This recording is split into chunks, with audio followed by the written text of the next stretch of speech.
Hi, I'm Yashi.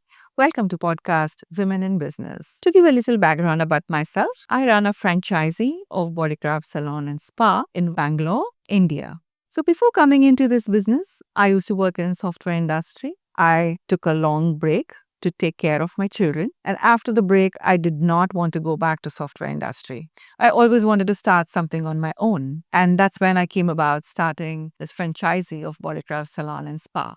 While I was getting into the business, I had no idea that I would be learning so much, not just about the business, but about myself too. There'll be so many challenges that we come across, and there'll be so many self doubts, those little ways that come across that nobody really talks about. So, this made me wonder there'll be so many women who's going through the same thing. And that's when I came about starting this podcast. I wanted to create a space, or rather, an honest space where we talk about the ups and downs of starting a business or starting something from the scratch. So it's not always about the success stories, but it's about the real journey. The real journey is, of course, the ideas, the motivation, the fears, the self doubt, the learning curves, and the resilience it takes to keep it going. So, in each episode, I sit down with women who are at different stages of their business journey. Some are just starting, and some are at it for a while. But whatever it is, they all have very important lessons to share with us. If you are someone who have dreamt of starting something on your own, or you're already on that path and just want to hear from women who are already treading that path, then this podcast is for you. This is Women in Business. Hi, welcome back to Women in Business.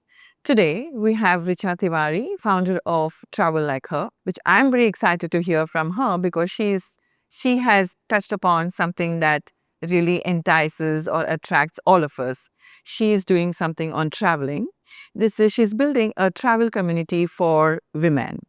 And let's hear from her journey so far. Hi, Richa. Hi, Yoshi. Thank you for joining me. Thank you for having me here and making me a part of your journey. Thank you. Thank you. So, first of all, thanks for, agreeing to come in so early, and really my heartfelt thanks for that. I'm glad. It was obviously I have to finish off with before my business hours starts. I totally understand that, and I'm glad to be a morning person because of you today. Thank you. Thank you. So you have started something, which I'm really passionate about. And I, of course, not as an entrepreneur part Yes. of it, but as an individual, traveling is something that I love to do. Which part of it, like, were you always like, I did it just come out with one of your journeys that you had gone through, or this was already in your mind? How did this concept come about? I would say travel became an intrinsic part of my life over the last 15 years. When I graduated after my master's in 2010, one of the main priorities was to explore this world, tick off some of the experiences that I had aspired for. And after traveling for 5 years, I think the curiosity and courage led to that first step of traveling for myself, traveling solo to Bhutan on a quest for happiness. And I think that journey was very mind expanding. It felt very liberating. It gave me a space to overcome that inhibition, traveling for myself, and be able to connect with the culture, people, and the nature at my own time, in my own way. And I think that somewhere led to what I'm doing today. But along with it, I was building my corporate career as well. My last stint was at Samsung as chief of staff. And in 2022, when I was contemplating, okay, what's next? Should I move to a startup? Should I look for a new functional role over here? Um, that desire resurfaced, and two things that I felt deeply passionate about, even when I was at work, was traveling and women. And after exploring a few ideas, speaking to a few people, in fact, the career coach, my boss, everyone, this felt very natural transition to me, something that I would not just be passionate about, but it would have a sense of purpose as well. Because I was not just looking at building a women only trips company, but a women-centric community where curiosity, connection, and breaking free is the norm and spirit. It also involves many local women into the picture, whether it's spotlighting their stories or bringing them on board as partners too. So yes, living the dream, Richa 2.0. Wow. That is really nice. I always feel the reinvention of ourselves is so important, right? So true. So, wow. So, Anna, so you're saying, how was the transition from the corporate world, to your entrepreneurial journey? So, was that a very easy thing to do, or? Decision to quit wasn't that easy, though I felt really passionate about the idea because what I was doing was going pretty well for me as well. And that was a dream at a point of time when I started my corporate career. Right. But the urge to take a chance on myself and to build something that can add value to others and I can feel fulfilled about was much more. And that's how I took the leap. And even before starting Travel Like Her and establishing it, I traveled for myself for 7 months. Oh, yes. So there was certain solo travel. I traveled to Nagaland. Then So, this is after you quit your after job. I quit in 2023 beginning. That was the time. And before I wanted to get into something, I felt that, okay, when I love travel so deeply and the time was always in scarcity when you are in a job, a week, max 2 weeks is the reality of time. So I took the leap and first 7 months, 6 months were just for me to travel for myself, to go to some places, to travel slow. That has been on my mind for a while. I spent 3 weeks in Kashmir visiting valleys near LOC to kind of see and challenge my preconceived notions, meet people over there, know about life. I went till the last permitted village near LOC. Spent some time All in solo? Japan. No, this was the LOC one was with my husband. Nagaland, I did a solo trip to, and some other places. I did Vrindavan, Bridge Ki Holi, that whole experience being on my own in that joy of madness. These were some very different experiences that I was looking forward to the day I have time. I think the evolving bucket list is part of it. Kind of leading with curiosity and bringing back experiences and life learnings with you. Lovely. So I really wanted to touch upon this another part of it where you're saying the evolving bucket list. That's what you are. Your Instagram account is, I suppose, right? That's just amazing. Because usually what happens, a bucket list is a very finite thing, right? Right. You just tick mark and you're done with it. Yes. But what you're saying, the bucket list itself is evolving. Yes. So is that concept that you've brought into Travel Like Her as well? I would say that, yes. My evolving bucket list has been my personal space of self expression. I'm a hoarder of stories when I travel. And after my solo trip to Bhutan and after that to Europe and many parts of India, I felt, okay, there has to be a space where I can share my stories. And everything was transitioning from Facebook to Instagram. So that's how we created the space.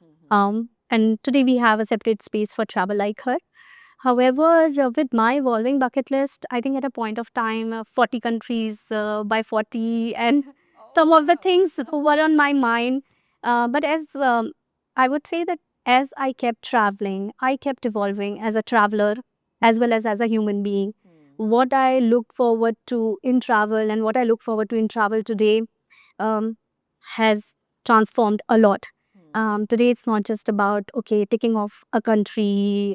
It would rather be spending some slow time over there, understanding culture, meeting people, creating some memories, learning a new skill over there. So that's how my bucket list has been evolving, and the name evolved to my evolving bucket list because it's not just the experiences that I'm looking forward to are changing and evolving. It's me as a human as well who has become much more humble, much more open, much more fearless and risk taker. I think that's what travel makes a person, right? That's really nice. Yeah, that's been my personal takeaway. Very nice, very nice. So, Richa, when you thought of, launching a Yes. company like this, did you see a market gap? Did you see where you could bring in something different from what exists already? Yes. So I would say that in the last 5 to 10 years, um, a few women only trips travel company have come in, and which is a great step for women to step out on their own, find right company, and travel for themselves. But at the same time, I felt that a lot of plans and travels that existed were much commercial, I would say, and a lot sightseeing centric. Oh. So these were standard itineraries that everybody else was doing. And after nurturing a deep passion for travel over the years, and like I shared with you how I see travel today, I wanted to create much more meaningful and beyond the usual experience for women. Not just a space where they travel for themselves beyond playing any role, creating that safe space, creating that comfortable space, but also connecting with the stories of local women. Because when you travel, it's not just about seeing places, according to me, it's about human connection. It's about, as women, female perspectives. It's about celebrating stories of women who are much more different than us, but somewhere like us as well, and finding ourselves in those stories. And also offbeat travel as well. Even if we go to a destination, how can you go beyond the usual paths? Can you discover something new? Can you go countryside when you're going to Japan? And that's been the thought. And that's how Travel Like Her is shaping, and people are able to resonate with that idea. Yeah, lovely. In fact, I know people who travel with you and they really speak so good about it. Thank you. So your concept is built on, I think, the culture, nature, like you said, stories around women. Yes. So when you are curating an Yes. itinerary, how do you? I mean, first of all, why do you think a women's story is important for your, for your itinerary? I would just take you to a recent conversation with an inspiring 20-something woman when we went to Bundelkhand. It's a historical and cultural region in the north central India, and which is my home turf as well. I grew up in Jhansi, the land of Jhansi Ki Rani. Then by default, the story of a woman had to be there. But in other journeys also, we spotlight women who are doing something for the community, whether they are social change makers, they are entrepreneurs, they are artists. So it could be an entrepreneur to a social change maker, an artist, and highlighting their stories, sharing certain experiences with them. It's a two-way communication too. So I would talk about Varsha, who is an RJ at India's second community radio, Radio Bundelkhand. And she has been recognized by UN as a young climate leader, one of the ones chosen from India. She comes from a very small village in the Bundelkhand region. And the kind of work she has done with the rural community and climate change impacted that region a lot. She is working on gender inclusion in climate change. So working with rural women, making them Gender inclusion for climate change. What do you mean by so that? when we talk about climate change and we talk about the initiatives, it's a lot male-led kind of thing in the rural area. Okay. Right? So she is making women aware that how climate change is impacting their lives, what kind of changes they can do in their responsibility, in their household. And they are also becoming voice of change. And there are small entrepreneurs who are coming out in this space of climate change as well in the rural areas of Bundelkhand. So you actually tap into these Yes, amazing women who people are with- kind of with, bringing positive change in the communities that they are working in. Okay. And so that's how we connected with Varsha, listened to her story, different questions. How he is part of your itinerary when you go there? Yes. So I personally identify and reach out to these women, curate these conversations. And then when we come back, it's not just you are seeing the place, you come back with an idea, you come back with a perspective, you come back with a new connection as well. So here we also recorded some messages for rural women of the community in terms of health, in terms of taking time out for themselves, in terms of nurturing their hobbies. And I think that was an experience that people still remember about. Yeah. It's lovely, so nice. See, in India, when it comes to travel, the main concern would be safety, Yes. right? Uh, well, I have really not done a solo trip anywhere. That's okay. Because that's the main thing I feel. Safety is a big concern when it comes to travelist, right?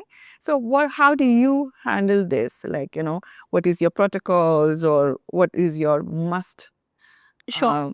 list? I would say even when I traveled solo for myself over the last 10 years, of course, as a woman, you're always alert. You are always watching your surroundings. You are back to your hotel or your stay before the night. So those are the few things are always on top of your mind as a woman, not just in India, but outside as well.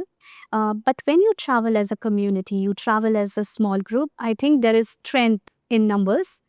Plus, at the same time, the sense of comfort and confidence that we get when we travel with a small group of women. I think that's been quite a game changer. And I personally had seen that shift as well. And even now, when I travel solo and travel with women, of course, solo travel is very liberating, very mind expanding. And also for women who haven't traveled solo, traveling in a small, intimate group with like minded people, like hearted people would be a good start. And some of the women who have traveled with me have kind of now gone on a solo trip by themselves as well. And that I consider as a win. Oh, wow. Yes. And in terms of protocols, I would say it starts right from the selection of the place. So these places would be that I would have personally explored myself, either during my personal travels and after that as well to craft a journey. So these are self-explored places. I have very strong local connect with people, and that stands out throughout, that the kind of people you can reach out to in case of any need. So these places are very carefully selected. The stays are very thoughtfully picked. There are many local women who are part of the journey, so sense of comfort even increases. And of course, some of the checklist that I keep in mind. Okay, yeah. What are those factors that? Yes, of course, the place that you select, the kind of local connect you have. Do you feel confident and safe enough to take people with you? So that firsthand, that's how it's self-explore. It's not okay, we randomly go somewhere. So the way a lot of thought has put into which location, not just the experience, but the safety as we are considering women. What kind of stays we have? Can we have women-owned stays? Can we have stays where we have long partnership with people? And of course, access to hospitals, access to any crisis, etc. So those contacts, those personal connects always happen, so that in case of a need, an emergency, we can manage the situation. And sometimes, yes, it happens. So when we were traveling far off in Kashmir, Gurez Valley, somebody fell ill at 4 o'clock in the morning. But as I said that I am building a community, so somebody who I was with, she accompanied me, and we had local people who I had the access to the hospital. Somebody came at 4 in the morning, the drivers, the stay owner, and all of us managed that situation together very well. So mostly 99% it doesn't happen. But like you said, yes, you have to be You have to be prepared. you have to be prepared. And I think the most important part is the kind of people you involve in your travel. So a lot more credible local people who are not just warm, but they are aware of the surroundings. They have grown up there, I think. And I also have personally traveled to these places a few times. So that comes very handy and makes me confident about it. That's something, it's not an easy thing to do at all. So when you're curating the trip, I mean, there's so many factors that goes behind, right? Yes. You have to look at. For sure, because the core of any journey is the experience, because here a human like you, like me, is at the center. And right, even before the sign up for the journey, how their journey goes, how do they feel, are they feeling connected, are they feeling connected with the place, with people, with the group, all of that is on my mind. And of course, the safety part, how smoothly the journey goes, the operational part is always runs constantly, which might not be seen to people, but behind the scenes it's always on. Just a question. Yes. Do you enjoy the trip when? Oh yes, this has been the question like put to me quite a few times. In fact, even before I started or I was about to start, because I was so passionate about travel, and it was much more than escape for me. And my husband warned me that once you make your passion your profession, you shouldn't suck the joy out of it. Exactly. And I was like, okay, let me explore and start and see how I feel. So the first exploration phase of 6 months happened because feeling confident and passionate about an idea is one thing, but bringing it to reality and see how people experience it as well was important. So in that first phase, the kind of I wouldn't say feedback, but this beautiful validation that I got from people. Somebody who celebrated her 40th in Nagaland and came and gave me a hug. It was her first solo travel for herself with a small group of women. Also, somebody who traveled with me to Bundelkhand or Gurez Valley said that they got to see the place beyond the touristy things. They got to meet people. They were invited to people's home. Got to meet women, like the first woman sarpanch near LOC in Gurez Valley or in Bundelkhand. Seeing the place from a local's lens, as I come from there. And somebody said to me that with this curation, your trips would be down passion with purpose, and that's still fresh in my mind. Oh, wow. That kind of came as validation. And every time that when I see a woman come out of her comfort zone, a woman form a new connection, when I share the joy of travel with them, I think it becomes much more joyful and much more bigger for me. So, at what level do you cap your guests? Yes. Currently I have started creating the groups from 7 to 10 people. We cap it at 10. Usually, like recently, a Bhutan trip was 7 plus 1 host Okay. combination. So, keeping a group to intimate 7 to 10 people, I think it's create a sense of comfort to build connection with someone, to have conversations.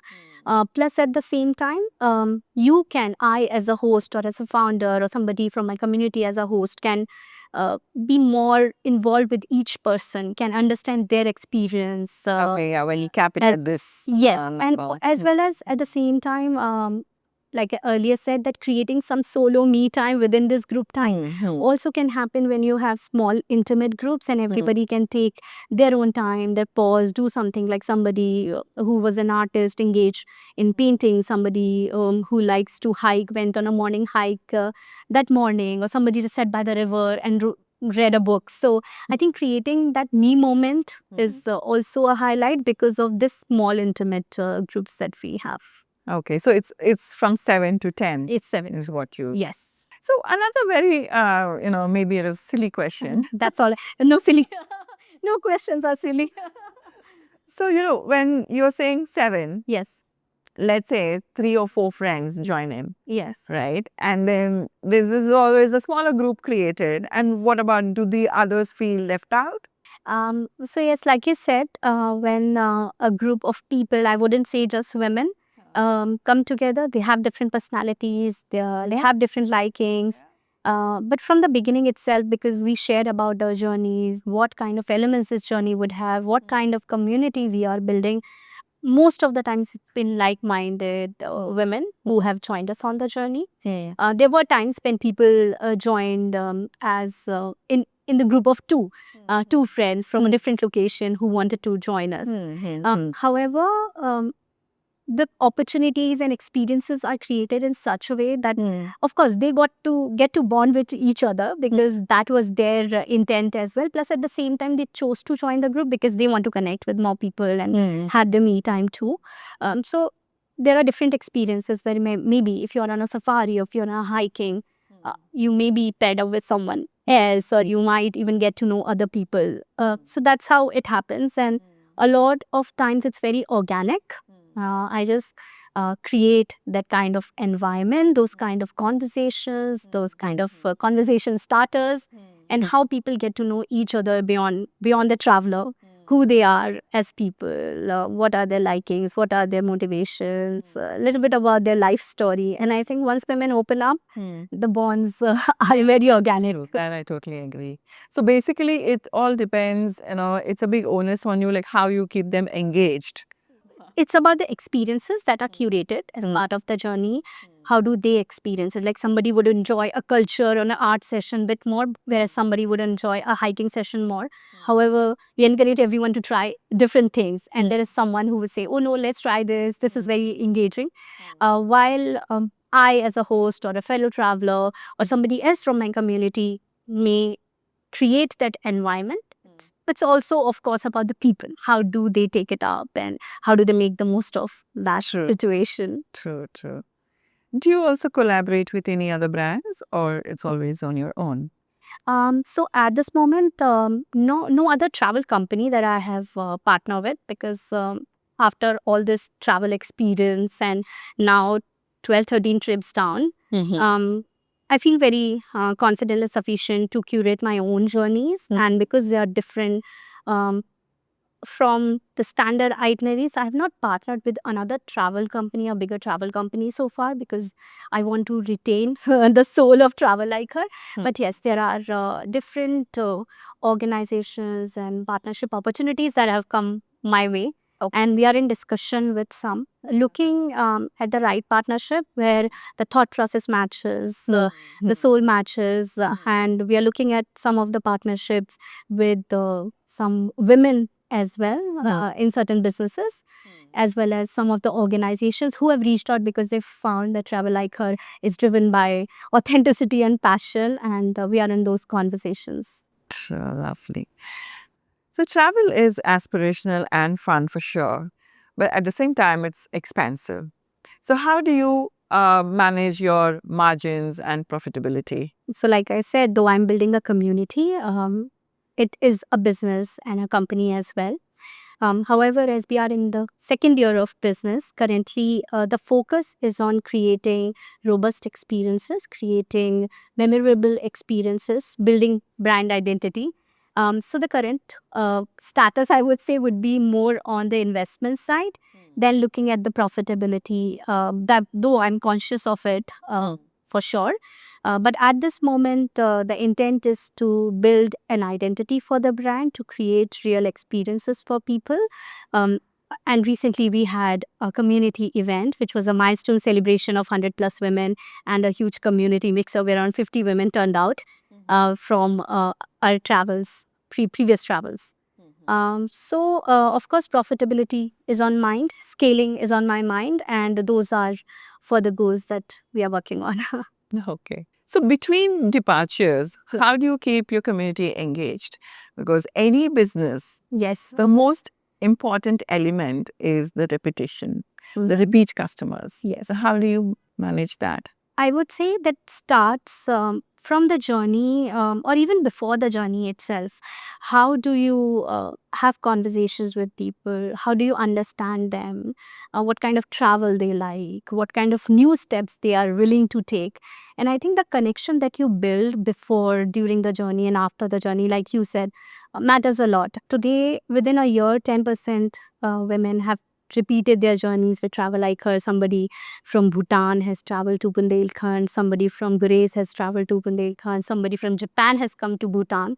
And also, women are referring their friends, they are talking about this community and very real travel experience, which feels of their own to their friends. And I think that's really helping us. And in between, of course, like I said, that we had a community mixer where people from different journeys came together and shared their experiences with each other. There were small speed dating sessions happening as well. Okay, you should come on this journey, and why don't you go on this journey? I'm also looking at creating a community host model. And in between, the communication regarding not just about the upcoming journeys, but about a woman. So these days, on our Instagram and in the WhatsApp group of the community that we have, we keep sharing about a woman fellow traveler who's doing something great in her space, and how she's evolving as a traveler. If she's a solo traveler, what are her other passions, and who she is beyond what you see here at. Yeah. So I think that kind of builds a bit of connection, and of course offline one-on-one connections, conversations, all of that keeps happening to keep that connect going. Even if whether they come on the journey, we would love for them to repeat the journeys that some people are doing, but to stay in touch and remain true to who we are as we started as women, and true spirit for travel at the center. Yeah. So do you have a team working for you? Yes, so I have a small team, a two-people team. There's one person who helps me with bit of operations now, and there's a person who helps with a bit of social media behind the scenes, editing, etc. too. So yeah, Okay. it's a small three-people team at the moment. Okay. Yes. Oh, nice. So if you have to go to any new, if you are going to curate on a completely new destination, Yes. so that takes a lot of time for you, right? Because you have to, do you really go there Yes. and explore the place and Yes. then bring on your list? Yes. So Wow. far, all the one of the differentiator for Travel Like Her is also that most of the places that I have crafted the journeys at, I have explored them personally earlier, even before most of the places, even before starting Travel Like Her. But again, I traveled there to curate a very personalized journey of Travel Like Her with that sense of connection and familiarity. And I think that gives me an edge to have that local connect, to create experiences which are not the usual ones. Very nice. So before we wrap up, I just have a few short, simple, fun questions, I suppose. Yes. So what is the 3 must travel items in your bag, in your travel bag? My water bottle with a filter. Okay. A small With a can filter. with a filter because sometimes I go on treks in the nature, and sometimes you don't have clean water. I think it was a good investment in it. Okay, and then? I would say if I'm going on a hike or a nature place where there is a possibility of a different terrain, I would say trekking shoes. Okay. And I would say my journal and a pen. Nice, nice. So is there any one destination, Yes. that's underrated when it comes to an Indian in India? I would say that India in itself is so diverse that there are so many interesting experiences that you can take back with you. Some of the parts that I would say would be Northeast, northernmost Kashmir, Mm-hmm. some of the remote parts of Ladakh, and I would say North Central India as well from the history and culture perspective. Okay, okay. Or do you also have an overrated place there? I could say about outside India, but yes. Okay, okay. So, do you see any difference when it comes to travel, the ease of travel, when it comes to outside India and within India? I would say a sense of familiarity and connect is very organic in India, irrespective of the language and the region you are in. Just because you are an Indian, your ability to connect with people is much higher in India and quickly turn things around as well. However, I would say it's not impossible to do outside. However, it takes little bit more effort. For example, to create something, a very real, authentic local experience in Japan, where in some of the countryside parts, people don't even speak English. However, if you make an effort, if you use a translator, if you go spend some time with people, people are more than willing and happy to be part of your journey, to spend time with you, to share their experiences and stories of their place. And fortunately, I have been able to do that irrespective of the challenges of the region and the language. Yes, it takes a little bit more effort though. Lovely. We come to the end of this show. Thank you so much, Richa, for joining us and sharing your journey with us. And that's truly inspirational. And I hope our viewers enjoyed it. And I really appreciate for whoever is watching us, and that's a big encouragement for this show. like I said, or like I requested, please do like and share, and follow me on my YouTube channel, and follow me on my Instagram, and keep supporting us. Until next time, thank you.